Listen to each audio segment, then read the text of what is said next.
Bengaluru to Hyderabad వెళ్తున్న bus name V Kaveri Travels. Bengaluru నుంచి హైదరాబాద్కి స్టార్ట్ అవుతుంది. చాలామంది ప్రయాణికులు ఉన్నారు. దాంట్లో వృద్ధులు ఉన్నారు, చిన్నపిల్లలు ఉన్నారు, పెద్దవాళ్ళు ఉన్నారు, అందరు ఉన్నారు. వాళ్ళ గమ్యాన్ని చేరుకోవాలని ఎంతో ఆసక్తిగా ఉన్నారు. సుమారు అక్కడ బస్ స్టార్ట్ అయింది. అందరు ఫ్యామిలీస్ హ్యాపీగా అందరికి సెండ్ ఆఫ్ ఇచ్చారు. ఇంకా ఇంకొన్ని గంటలలో అందరూ మన ఇంట్లో ఉంటాం అని ఒక చిన్న డ్రీమ్. అందరూ హ్యాపీగా దివాళీ సెలబ్రేట్ చేసుకున్నారు. అందరూ వాళ్ళ పనుల వల్ల వెళ్ళారు, హ్యాపీగా ఉన్నారు, అందరితో మీట్ అయ్యారు, కష్టాలు సుఖాలు అన్నీ చెప్పుకున్నారు. బెంగళూరు టు హైదరాబాద్ వెళ్ళే కావేరీ ట్రావెల్స్లో ప్రయాణం స్టార్ట్ అయింది. ఆ రోజు వర్షం. అందరూ హ్యాపీ వాళ్ళ డిన్నర్ చేసి కబుర్లు చెప్పుకుంటూ పిల్లలతో ఎంజాయ్ చేసుకుంటూ హ్యాపీగా నిద్రలోకి జారుకున్నారు. ఇక్కడ స్టార్ట్ అయింది అస్సలు కథ. మెల్లగా వర్షం స్టార్ట్ అవ్వడం మొదలైంది.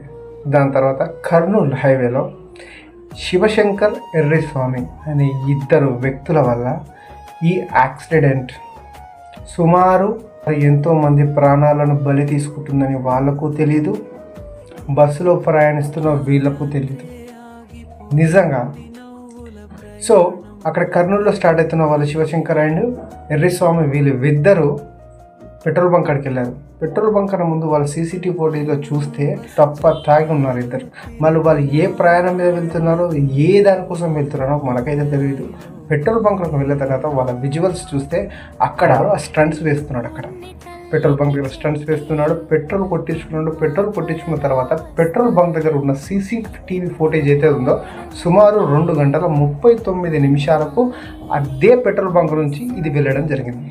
దాని తర్వాత 2 మినిట్స్ తర్వాత వీళ్ళు బయలుదేరడం జరిగింది. మరి యాక్సిడెంట్కి కారణం ఏంటో తెలియదు. ఇక్కడ బస్సు ఫుల్ స్పీడ్లో ఉంది, దాంతోపాటు వీళ్ళు కూడా స్పీడ్లో ఉన్నారు. వర్షం భారీగా పడుతుంది. దాని తర్వాత వీళ్ళు వేగంగా వెళ్ళడం తర్వాత మన దగ్గర డివైడర్ గుద్దుకుండా బండి స్కిడ్ అయిందా మనకైతే తెలియదు. అమాంతం అది స్కిడ్ కాగానే ముంగట ఎవరైతే శివశంకర్ ఉన్నాడో Shivashankar on the spot death అయిపోయాడు. వాళ్ళు ఉన్న స్పీడ్కి ఎగిరి అవతల పడితే అతను ఆన్ ది స్పాట్ డెడ్ అయిపోయాడు.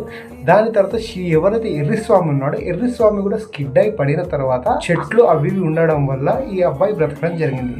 దాని తర్వాత ఏదైతే ఈ బస్ డ్రైవర్ ఏదైతే ఉన్నాడో, ఏదైతే మన పల్సర్ బైక్ అది రోడ్డు మీద స్కిడ్ అయి అక్కడ పడిపోయిందో చూసుకోలేకపోయాడు.